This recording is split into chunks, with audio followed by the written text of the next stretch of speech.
before TikTok trends and Instagram outfits. There was a time when we didn't need apps to be fly. All we needed was a mirror, some Township rhythm, and a hand-me-down confidence. This is not just a trip down memory lane. It's a celebration of the moves and fashion that raised us. Let's rewind. Back then, dance wasn't about going viral. It was about going deep. It was how we expressed freedom, identity, rebellion, and unity, all through footwork. We're talking Pantsula, sharp, fast, calculated. This wasn't just a dance, it was a lifestyle. The bounce, the precision, the posture. It said, I know who I am. Whether it was outside a spaza shop or on a gravel street, once the beat dropped, it was on. Then came Sbujwa, smooth like Sunday groove, but with a fashion flair. Think blazers, pointy shoes, tight pants, and slick moves. This was the dance of the cool kids, the ones who didn't need to say much because their steps did the talking. And of course, we can't forget the Vosho.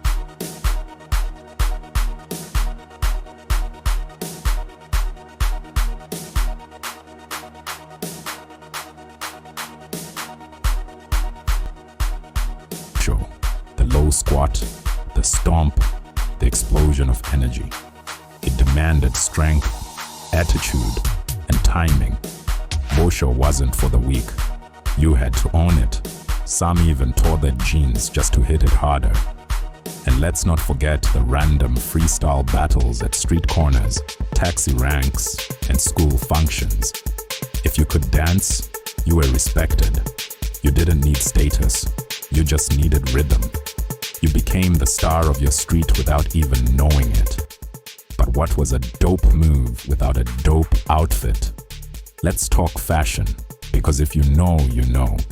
Dickies, not the new ones, the authentic ones. Pressed, creased, and clean. That navy or khaki two-piece could make you feel like royalty. You didn't just wear it, you walked like you earned it. All Stars, or Converse, as the young ones call them now. Back then, we wore them till they told stories. The more worn out they looked, the more history they carried. And then the Carvela. Oh, the Carvela. That wasn't just a shoe. That was a statement. You don't run in Carvela. You strut. You glide into a room and let the stitching speak for you. A pair of Carvelas could silence the whole block. Add in a Kangol hat, a chain from the corner stall, and maybe a printed shirt from downtown, and suddenly you were photo ready, even without a camera.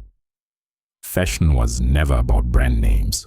It was about attitude, about turning what we had into gold, about flipping the script and showing the world that we could shine, even in the dark.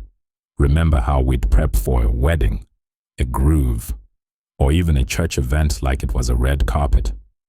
A new jersey, clean shoes, cologne from the R10 vendor, and you were good to go. And our hair, whether it was fresh cuts, brush waves, cornrows, relaxed hair, or the good old sponge twist. Hair told its own story. There was always that one cousin who knew how to braid. That one uncle who had his own clippers. That friend who always rocked the perfect fade, even though you knew he didn't pay for it.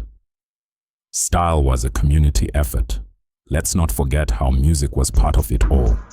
Kwaito was the soundtrack.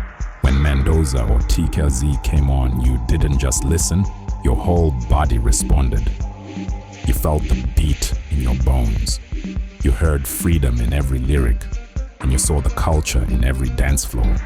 The music told us we mattered. The fashion told us we belonged. The dance told us we were alive. But here's the thing, the past isn't really past. Those moves, they're still alive in Amapiano dance circles, in street challenges, in TikTok trends that don't even know they're inspired by us. That fashion, it's back, rebranded, resold, and reimagined. But we know the roots.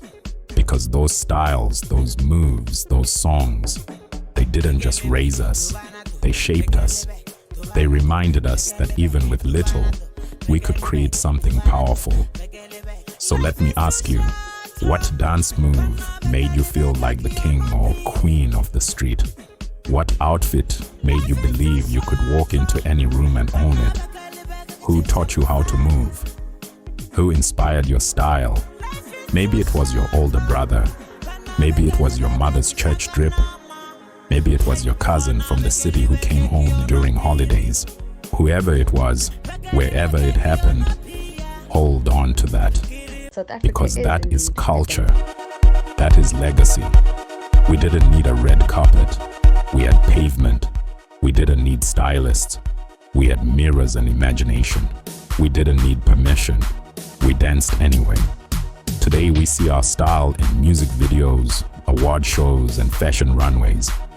But don't forget, it started here, in the heart of the township, in the noise of the streets, in the joy of the people. So when you see a new dance trend or a vintage jacket comeback, remember, we did it first. The moves and fashion that raised us were more than trends. They were survival, resistance, joy, and expression. And they're still with us. So tell your story, celebrate your roots, and never forget you were raised by rhythm and style. If this took you back, share it with someone who danced beside you. Tag a friend who always dressed like a star, and drop a comment with your favorite memory. This isn't just a video, it's a time machine. It's a love letter. It's a tribute to the moves, to the fashion, to the culture that raised us. Don't forget to like, comment, and subscribe to the channel.